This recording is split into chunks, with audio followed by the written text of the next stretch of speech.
आप इस वक्त देख रहे हैं हमारे यूट्यूब चैनल ईआरपी वर्ल्ड। मेरे साथ मौजूद हैं आसिफ साहब और नदीम असलम साहब। लास्ट सेशन में हमने डिस्कस किया था फी इनवॉइसेस के ऊपर, और कुछ क्यूरीज क्लियर की थी नदीम साहब ने भी, आसिफ साहब ने भी। मैं नदीम साहब की तरफ आऊंगा। नदीम साहब, रिपोर्ट्स के ऊपर बाकी जो फॉर्मेट्स हैं उनके ऊपर अगर आप थोड़ा सा ब्रीफली डिस्कस कर दें। जी जुबैर भाई, इसमें ना एक मेजर रिपोर्ट्स हैं जो रसीट्स से मुतल्लिक़ हैं। जाहिर है रेवेन्यू की इम्पोर्टेंस तो होती है हर बिजनेस में। तो रेवेन्यू को मैनेज करने के लिए और मुख्तलिफ एंगल से देखने के लिए बहुत सारी ऐसी रिपोर्ट्स इसमें शामिल हैं जो आप मुख्तलिफ एंगल से देख सकते हैं। मसलन इसमें एकेडमिक्स में ही एक डेली फी रसीट्स के नाम से रिपोर्ट आ रही है। अगर आप उसको खोलेंगे तो वहां पे वो मुकम्मल डिटेल आ रही है जो हमने पहले डिस्कस की थी। एक तो वो रिसीट रिपोर्ट है जो हमने इस सेशन से पहले भी डिस्कस की थी। अच्छा, इसके अलावा जो फी रिसीट डिटेल है और फी रिसीट्स सिनॉप्सिस हैं और सादा फी रिसीट्स हैं, ये तीन किस्म की रिपोर्ट्स मौजूद हैं।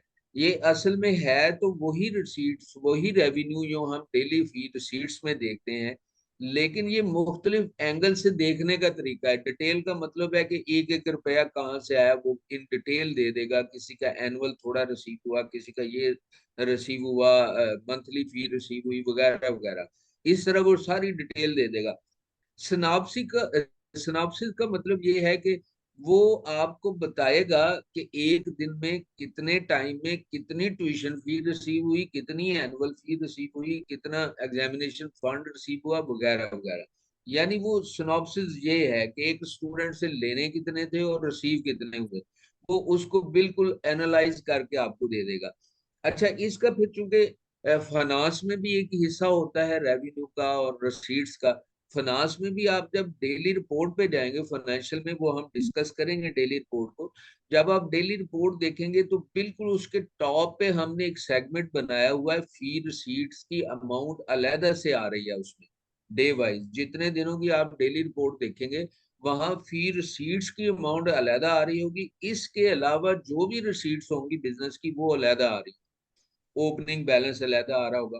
तो ये हम डेली रिपोर्ट में डिस्कस करेंगे। अभी मैं सिर्फ ये बता रहा हूँ कि रिसीट्स को कितने एंगल से देखा जा सकता है। यानी फाइनेंस में जाएंगे तो डेली रिपोर्ट में देखेंगे, फाइनेंस में जाएंगे तो उसके स्पेसिफिक लेजर में जाके देखेंगे, वहां भी आ रही होगी। और फाइनेंस में जाएंगे तो आप ट्रायल बैलेंस में देखेंगे, वहां भी इसका इफेक्ट नजर आ रहा होगा। यानी रिसीट का इफेक्ट मुख्तलिफ एंगल से देखने के लिए चीजें मौजूद है। इसके बाद देखें, अब हमारा जो अगला आ जाता है ना, वो अगला एकेडमिक्स की रिपोर्ट में है इंक्वायरी लिस्ट का टॉपिक। जब हमने इंक्वायरी ऐड करनी सीखी थी, उसमें बहुत सारे पर्टिकुलर ऐड किए थे इंक्वायरी में। वो सारे पर्टिकुलर जो हैं वो इंक्वायरी लिस्ट में आ जाते हैं। और इसमें मजे की बात यह है जुबैर भाई कि इसमें बिल्कुल ओपन है। अगर कोई अपने एंगल से इस रिपोर्ट को देखना चाहे, मसलन हमने तो रिपोर्ट बनाई हुई है ना कि इंक्वायरी बच्चों के नाम आ जाएंगे, उनकी क्लासेस आ जाएंगी, उनकी इंक्वायरी टाइमिंग आ जाएगी, उनकी पोजीशन आ जाएगी कि वो किस पोजीशन पे हैं, यानी अभी सिर्फ वेटिंग में हैं, क्या कर रहे हैं।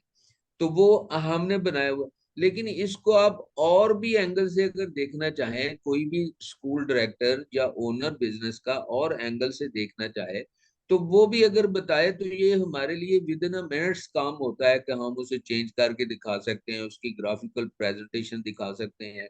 तो ये बहुत ज्यादा इशू नहीं होता हमारे लिए इंक्वायरी लिस्ट को शफल करके दिखाना। तो इससे हमारे इस इंक्वायरी लिस्ट में हमें ये पता चलता है कि इस महीने में 10 इंक्वायरीज आई थी, इस महीने में 8 एडमिशन हुए, और 2 एडमिशन जो नहीं हुए वो क्यों नहीं हुए। यानी उन्होंने कोई स्कूल चेंज का इरादा कर लिया है, या उन्होंने उन्हें स्कूल पसंद नहीं आया, या क्या कह रहे हैं, वो सारी कमेंट्स के साथ रिपोर्ट आ रही होती है जो हम कमेंट्स पीछे ऐड करते हैं। इसके अलावा देखिए, एक इसमें और बहुत इंपॉर्टेंट है जिसका अभी आसिफ साहब ने इससे पिछले सेशन में जिक्र किया था कि हम बैंक को एमआईएस देते हैं। वो लिस्ट ऑफ बैंक एमआईएस है। अब ये हर महीने निकलती है, एक्सेल पे भी और पीडीएफ पे भी। तो ये जो लिस्ट है ये बड़ी इंपॉर्टेंट है। इसमें स्टूडेंट के सारे पर्टिकुलर आ रहे होते हैं, और जितनी फी बकाया होती है वो एक कॉलम में उसकी टोटल अमाउंट आ रही होती है। और उस अमाउंट के अगेंस्ट जो चालान जनरेट हुआ उसका नंबर आ रहा होता है। सर और हमारे लिसनर उसके को थोड़ा अलावा सा उसके एमआईएस के बारे में बताएंगे, बेसिकली एमआईएस होता क्या है? असल में एमआईएस अब्रीविएट तो करता है मैनेजमेंट इंफॉर्मेशन सिस्टम के साथ, ठीक है ना। तो एमआईएस रिपोर्ट हम कहते हैं कि जो इंफॉर्मेशन है पूरी वो हम सप्लाई करते हैं, वो हम डालते हैं बैंक के पोर्टल पे। ये असल में खालिस्तान बैंक के लिए बनाई गई है लिस्ट, कि जैसे हमारे कुछ अदारे मिजान के साथ लिंक हैं, कुछ अदारे हमारे बैंक अल फलाह के डिजिटल अकाउंट के साथ लिंक हैं, कुछ अदारे हमें एक और बैंक के साथ भी लिंक हैं। अब उनको हम ये रिपोर्ट निकाल के अपलोड कर देते हैं उनके पोर्टल पे। यहाँ पे ये सारे रेफरेंसेस के साथ एक इंफॉर्मेशन आ रही होती है। जब स्टूडेंट ने ऐप के थ्रू चालान जमा करवाना है या जायज कैश इसी पैसा के थ्रू जमा करवाना है या बैंक डिपॉजिट करवाना है, बैंक काउंटर पे जाना है, सीटीएम मशीन पे जाना है, तो वो वहां चालान नंबर डालता है और उसमें पूरी डिटेल मिल जाती है। इसका फायदा स्कूल को ये होता है कि स्कूल के पास एक सेट लिस्ट आ जाती है कि किस चालान के अगेंस्ट किस बच्चे का नाम है और कितनी अमाउंट है किस चालान के अगेंस्ट रिसीव हुई है। यानी कंफ्यूजन खत्म हो जाती है कि पता नहीं, जैसे पहले होता था कि बैंक में गए काउंटर पे जाके चालान दिया, ऑनलाइन डिपॉजिट करवा के व्हाट्सएप कर दी स्कूल वालों को, या घर में बैठे बैंक से ऑनलाइन करके तो व्हाट्सएप कर दी। वहां पे हमें ये इंफॉर्मेशन नहीं होती ये किस चालान नंबर के तहत पेमेंट आई है, हमने किस बच्चे में डाली है। जिन स्कूल में बच्चों की तादाद ज्यादा है वहां पे ये कंफ्यूजन बहुत बड़ी क्रिएट होती है कि वो किस बच्चे में ये अमाउंट डालेंगे। बैंक रिकॉन्सिलेशन में बड़ी मुश्किलात आ जाती है। तो उन मुश्किलात को हल करने के लिए ये लिस्ट बना के हम बैंक के पोर्टल पे अपलोड कर देते हैं और बैंक हमें रिपोर्ट मुहैया करता है कि किस चालान के अगेंस्ट कौन सी पेमेंट हुई है। अच्छा, इसमें एक और भी चीज है जुबैर भाई, अगर आप इसे तफसील से देखें तो हमारे जो चालान हैं जब वो बनते हैं तो वो हर चालान नंबर यूनिक होता है। यानी ये नहीं है कि हमारे पास अभी जैसे 30-40 हजार स्टूडेंट है तो 40,000 का चालान नंबर जो है आपस में वो मैच कर जाएगा कहीं, ऐसा नहीं है। वो सारे यूनिक चालान नंबर आते हैं हमारे पास। यूनिक हम मुख्तलिफ तरीकों से करते हैं कि स्टूडेंट का एडमिशन नंबर डाल दिया और ब्रांच का कोड डाल दिया, उसमें उसमें डेट डाल दी, तो इस तरह वो चालान नंबर यूनिक आते हैं। मीन्स यानी के जो आप जिस चालान यूनिक पे चालान, करेंगे। आपके जो चालान है वो रिपीट, फॉर एग्जांपल बच्चा प्ले ग्रुप में एडमिशन हुआ और 9th क्लास में जा रहा है, तो उसके इट्स मीन कि वो 12 इयर्स के एक ही स्कूल में हो चुके हैं, तो उसका वो चालान दोबारा वो नंबर रिपीट नहीं होगा उसका। यस, कोई भी नंबर रिपीट नहीं होगा किसी भी बच्चे का ना, चाहे वो 10 साल एक स्कूल में स्टडी करता है, 1 साल करता है, 20 साल करता है, तो उसका चालान नंबर रिपीट नहीं होगा। तो ये रेपुटेशन ना होने से हमारा जो रिकॉर्ड है वो सही तरह से मैनेज रहता है एक्चुअली।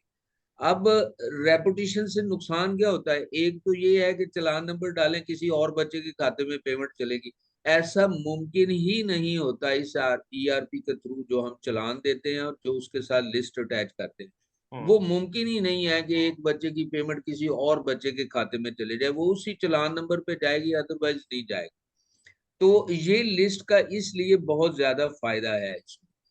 तो ये हमारी रसीड्स के मुतलका 2-3 चीजें थी जो मैंने आपको ब्रीफ की है। जी जिन भाई, बहुत शुक्रिया आपका।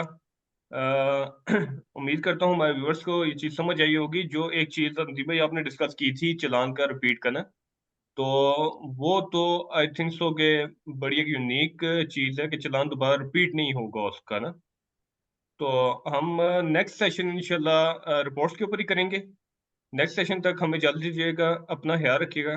अल्लाह हाफिज़। अल्लाह